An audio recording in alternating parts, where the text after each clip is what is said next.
Hello dear student of class 9. Welcome to DAV Mile Public School's online e-learning class. Here your social science teacher Manish Sabde. Dear student, today's topic name is the Peninsular Plateau and the Indian Desert. Dear student, this is the topic from Unit 2nd of Geography, the physical features of India. Here we go. We are going to learn about the Peninsular Plateau and the desert, Indian desert. Dear student, we know that Peninsular Plateau is a tableland composed of the old crystalline, largest of the India's physical division, comprises of broad and shallow valleys with rounded hills. The Peninsular Plateau is a tableland composed of the old crystallines, igneous and metamorphic rocks. Narmada Tapi divides it into two parts. You can see this is the Peninsular Plateau on your map.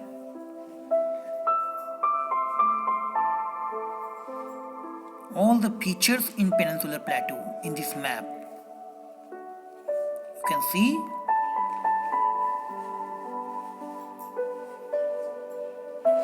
dear student, Narmada and Tapi divides it into the two parts. See this map. It is in a triangular in shape, composed of the oldest rocks and surrounded by hills. Division of Peninsular Plateau is the Central Highland and the Deccan Plateau. Here, the parts of the Peninsular Plateau, the Central Highland and Deccan Plateau. Dear student, in the Central Highland include with a Malwa Plateau, Bundelkhand Plateau, Bagelkhand Plateau and Chota Nagpur Plateau included in a Central Highland. It is in the northern part of the plateau. You can see in this map. And in Deccan Plateau, there is the Deccan Trap, Western Ghats, Eastern Ghats and Northeast extension included in the Deccan Plateau.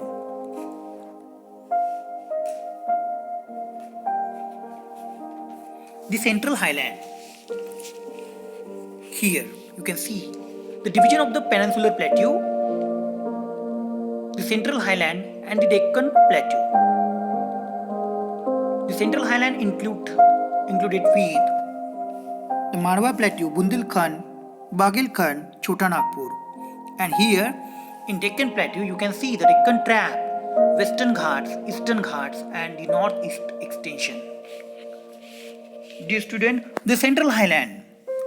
Central Highland lies to the north of the Narmada River between Aravalli in the north and Vindhya Range in south. The Central Highlands covers the major portion of the Malwa Plateau in Madhya Pradesh. Rivers in this region flow from the south to west and north to east, which indicates the slope of this region. Further extension of it is Bundelkhand, Bagelkhand and Chota Nagpur Plateau. Chambal, Betwa flows through it. Chambal and Betwa are the rivers in Central Highland. Here the Marwa Plateau. Marwa Plateau. This Marwa Plateau lies in Madhya Pradesh, Aravalli and Vindhyas. Extension of it is in Bundelkhand, Bagelkhand and Chota Nagpur Plateau. Bundelkhand Plateau lies along the borders of UP and MP, UP and MP, Uttar Pradesh and Madhya Pradesh. Has been transformed in ravines by extensive erosional activities of river Chambal and its tributaries. It is all about Bundelkhand. Then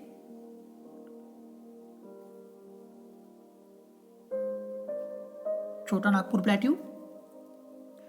Northern east part of the peninsular plateau includes a Jharkhand parts of Chhattisgarh and West Bengal. A famous Patlan plateau and known as the Ruhr of India. This Chota Nagpur plateau is known as Ruhr of India. So dear student, the eastward extensions of this plateau are locally known as here Bagelkhand. The eastward extension of this plateau are locally known as Bundelkhand and Bagelkhand. So it is all about the central highland. I hope you understand. Now the Deccan Plateau.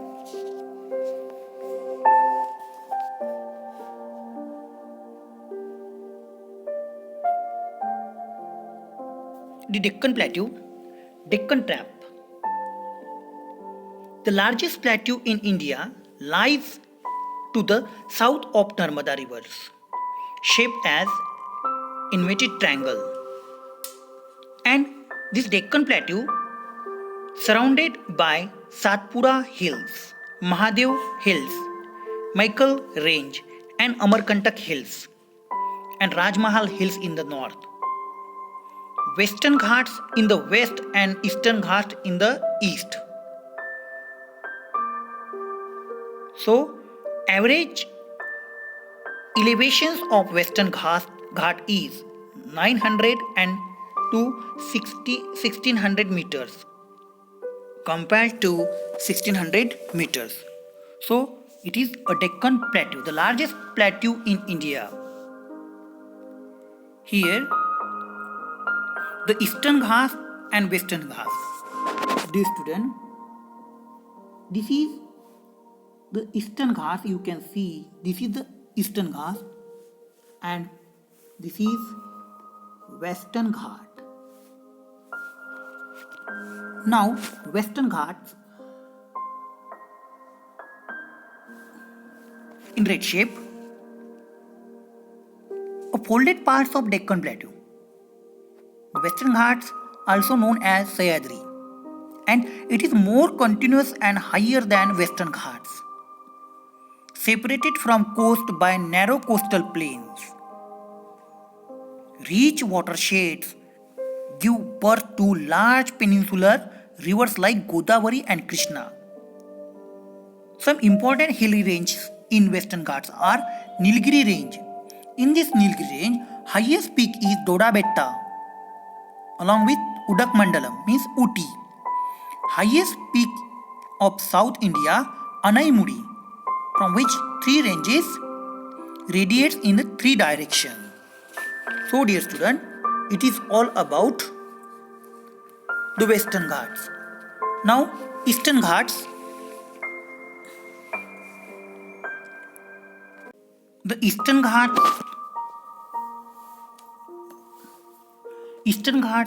extend from Odisha to north of Nilgiri Hills. This continues and the lower than Western Ghat and separated from coast by very wide coastal plain.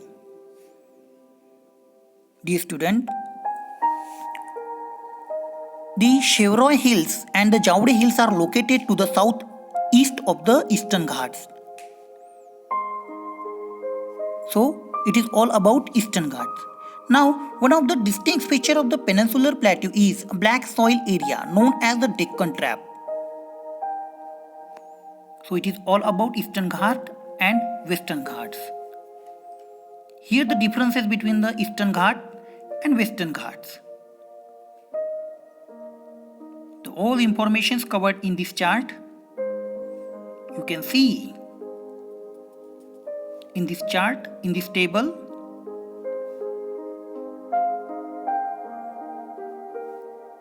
all informations or short notes on the Western Ghats and Eastern Ghats.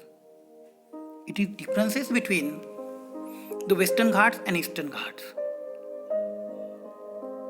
Here, the next one is the Indian Desert. This area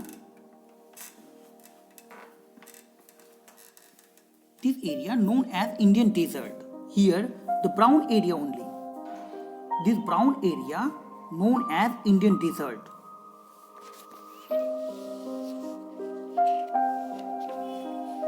The Indian desert lies towards the western margins of Aravalli Hills. It is an undulating, the sandy plain covered with sand dunes. This region receives very low rainfall, below 150 mm per year. It has arid climate with low vegetation cover. Streams appear during the rainy season. Soon after, they disappear into the sand as they do not have enough water to reach the sea. Luni is the only large river in this region. Luni is only large river in this region. Barkhans cover larger areas. You can see the picture. The Barkhans cover larger areas, but longitudinal dunes become more prominent near the Indo-Pakistan boundary. If you visit Jaisalmer, you may go to see the group of Barkhans. So dear student, it is all about the Indian desert. Here, I hope you understand today's online topic. So these are some assignment question for you on today's topic. Dear student, you can write these questions in your notebook and you can write it answer. Okay, I hope you understand today's topic well. So, dear student, thank you for today for watching this video, watching this topic.